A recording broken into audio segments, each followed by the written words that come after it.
Stefan, let's talk Sustainability. Im Juli ist der neue Nachhaltigkeitsbericht erschienen. Der fünfte, dürfen wir sagen. Und also feiern wir ein kleines Jubiläum. Herzlichen Glückwunsch Vielen erstmal Dank. dazu.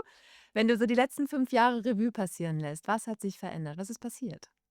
Ja, also die letzten 5 Jahre, muss ich sagen, das war eine spannende Reise, die wir da hingelegt haben. Wir sind mit einer sehr großen Ambition gestartet, WEPA zur Nummer eins in Sachen Nachhaltigkeit in unserer Industrie zu machen. Mhm. Und was uns gelungen ist, das Ganze mit einem Leben zu füllen, mit Content, mit einem Zielbild. Und wir haben auch dieses Warum ist das so wichtig für uns herausgearbeitet, das so klarzustellen. Für uns in der WEPA-Gruppe ist Nachhaltigkeit nicht ein Add-on, ein On-top, was man erledigen muss, sondern es ist Kern unserer unternehmerischen Tätigkeiten und Mhm. Grundlage unseres ökonomischen Erfolgs langfristig gesehen. Und ähm, das Ganze, diese Reise, die lässt sich im Prinzip auch rückverfolgen Mhm. in den Berichten. Ja, wenn man diese 5 Berichte nebeneinander legt und verfolgt, wie diese Entwicklung stattgefunden hat, sieht man, was eben diese Berichte auch leisten. Sie sind eine gute Zusammenfassung unserer Perspektive auf das Thema Nachhaltigkeit, sind eine gute Zusammenfassung unserer Performance auch. Und deswegen ist der Bericht so ein wertvolles Dokument auch für unsere Stakeholder-Gruppen, also Mhm. Politiker, Kunden, Konsumenten, die breite Öffentlichkeit, aber ganz besonders auch eben unsere Mitarbeiter, für die dieser Bericht eben das Dokument ist, in dem man sehen kann, wo wir stehen, ganz transparent und authentisch nachlesen kann, wie wir uns auch entwickelt haben. Ja, ja.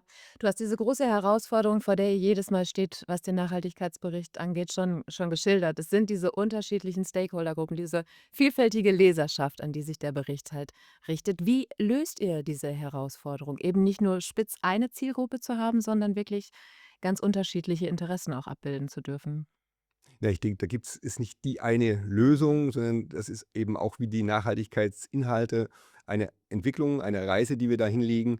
Wir haben uns jetzt diesmal ganz klar ein paar Dinge vorgenommen, zum Beispiel gleich zu Anfang unsere Verständnis von Nachhaltigkeit sehr transparent und klar und einfach zusammengefasst darzustellen, mit einem Fokus auf eben unseren gesellschaftlichen Wertbeitrag. Und das ist Mhm. eben diese Hygieneleistung, die mit unseren Produkten einhergeht.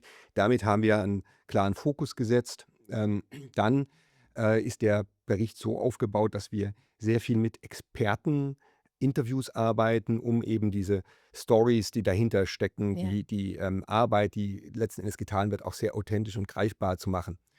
Zu guter Letzt ist es ganz wichtig, es gibt ja auch regulatorische Anforderungen an die Nachhaltigkeitsberichterstattung und wir haben diesen Bericht in 2 Teile geteilt. Mhm. Der erste Teil ist der im Prinzip unsere Perspektive auf die Dinge darstellt und der lesbar ist und wirklich authentisch rüberbringt, wie wir vorgehen, welche Ziele wir uns warum gesetzt haben.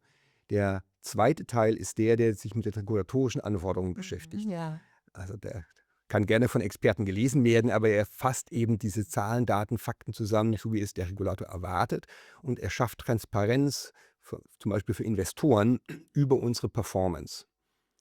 Ja, und Ja. das ist, wie gesagt, so das Setup, mit dem wir dieses Jahr in einem Bericht ins Rennen gehen. Ja, du hast gerade schon zu Anfang unseres Gesprächs so schön geschildert, in den letzten 5 Jahren ist natürlich unglaublich viel passiert, was BEFA, was Nachhaltigkeit angeht. Aus deiner Perspektive, was sind das für Punkte, wo das besonders deutlich wird, diese Entwicklung?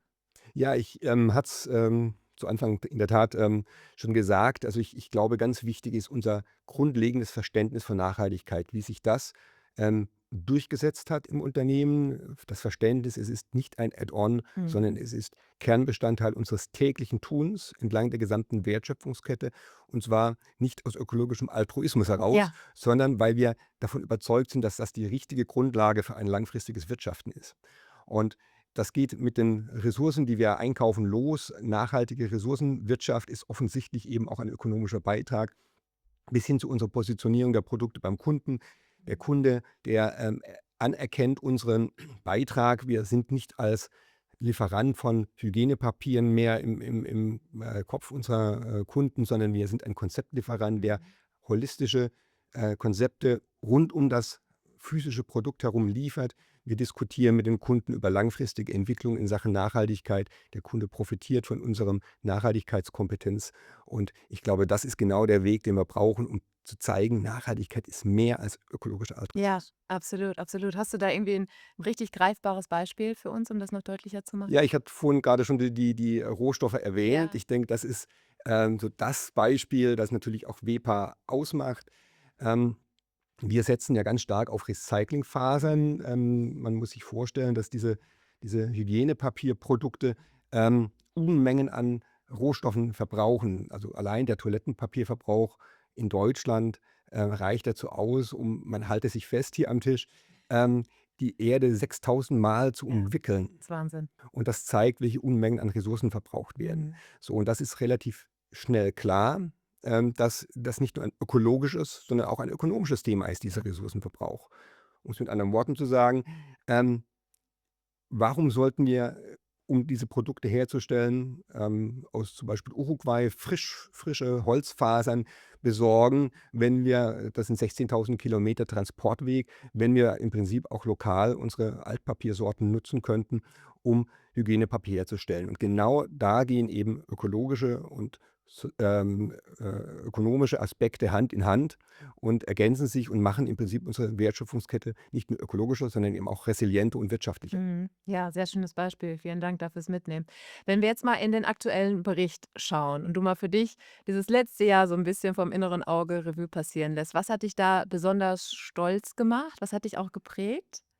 Ja, also das ist tatsächlich, ein Schritt, den wir vor allem intern gegangen sind. Ja, also bei all den Themen Energie, Faser, Rohstoffe ist, glaube ich, dieses, interne Verständnis der WEPA-Gruppe, der WEPA, Mitarbeitern relevant oder sogar entscheidend für den Erfolg unserer Nachhaltigkeitstransformation. Und wir haben letztes Jahr 2 Tage lang mit dem gesamten Leadership-Team der WEPA-Gruppe verbracht, haben, die sogenannten Nachhaltigkeitstage Ja. abgehalten und haben uns da sehr, sehr intensiv mit unterschiedlichen Perspektiven, mit dem Thema Nachhaltigkeit beschäftigt.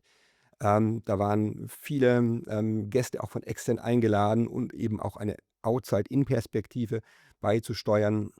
Wir haben interne Workshops abgehalten, um eben das Thema Nachhaltigkeit, das Verständnis über Nachhaltigkeit, das Warum zu Mhm. dem Thema Nachhaltigkeit, ähm, greifbar zu machen für das gesamte Leadership-Team, weil nur so kann ein solches Verständnis auch runterkaskadiert werden, Ja, sodass wirklich jeder Mitarbeiter im Unternehmen diesen Weg, nicht nur versteht, sondern auch mit unterstützen kann. mhm. Ja.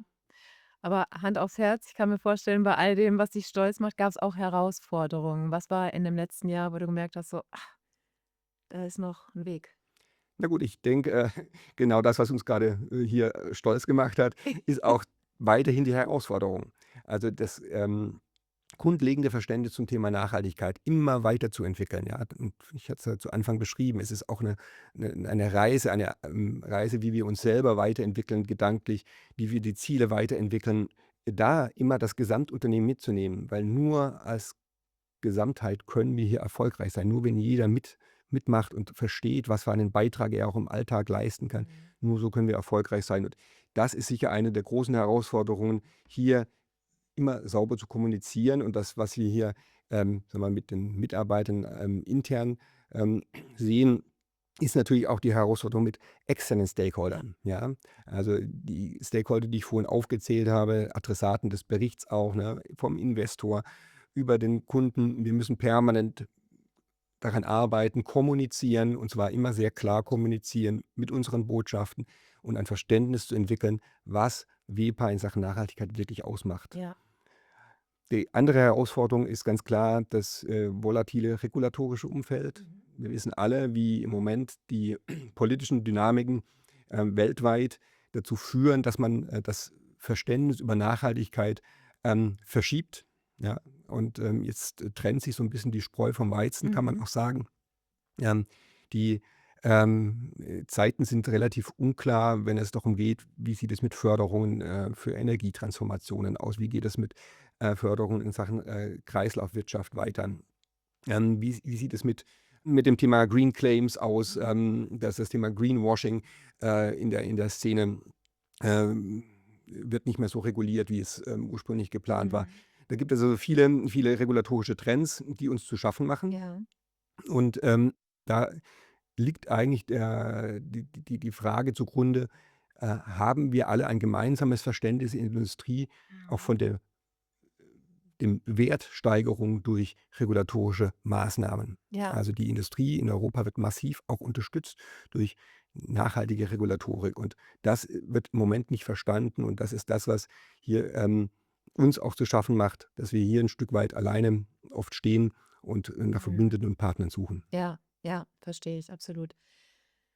Bei all diesen Herausforderungen und all den Zielen, die wir natürlich haben, wir wissen ja alle, Nachhaltigkeit ist nicht das Ziel, sondern der Weg dahin ist es ja schon im Prinzip. Wenn du jetzt so ein bisschen so in die Kristallkugel schaust und wir jetzt mal 10 Jahre vorausblicken, wo steht WEPA bis dahin in Sachen Nachhaltigkeit? Also WEPA oder vielleicht auch die gesamte Tissue-Industrie. Ich denke, Mhm.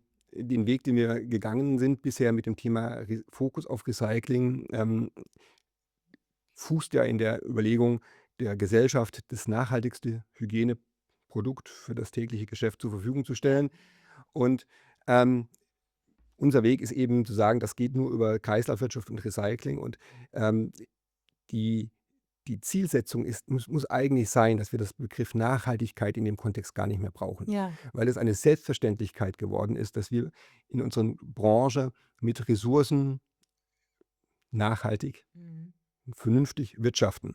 Und das bedeutet, dass letzten Endes das beige Hygienepapier zu einem Selbstverständnis geworden Ja, ist. absolut. Und ich glaube, das ist die große Vision, auf die wir zuarbeiten. Stefan, folgendes Szenario. Du stehst in der Cafeteria, hast 30 Sekunden Zeit, einer Kollegin zu erzählen, was die 3 Punkte im Hinblick auf WEPA und Nachhaltigkeit sind. Oh, Was würdest du ihr 30 sagen? Sekunden ist eine sehr, sehr kurze Zeit. Aber ja klar, für WEPA ist Nachhaltigkeit nicht ein Add-on, das irgendwo noch on top kommt, sondern es ist ganz klar die Grundlage unseres wirtschaftlichen langfristigen Erfolgs. Und zweitens, WEPA hat sich dazu committed, ähm, die nachhaltigste Hygienepapierlösung für das tägliche Geschäft zur Verfügung zu stellen. Und das funktioniert nur auf Grundlage von Kreislaufwirtschaft und Recycling. Und da ist genau WEPA eben Vorreiter und treibt hier die ähm, Transformation in der Industrie Mhm. voran. Und drittens, das Ganze funktioniert nicht alleine. Ja, WEPA kann da Akzente setzen, aber wir brauchen Partner entlang der Wertschöpfungskette, von den Kunden, Konsumenten bis hin zu Politikern. Nur gemeinsam kann eine solche Transformation wirklich gelingen. Danke dir. Danke fürs Mitnehmen in den Sustainability Report. Dankeschön.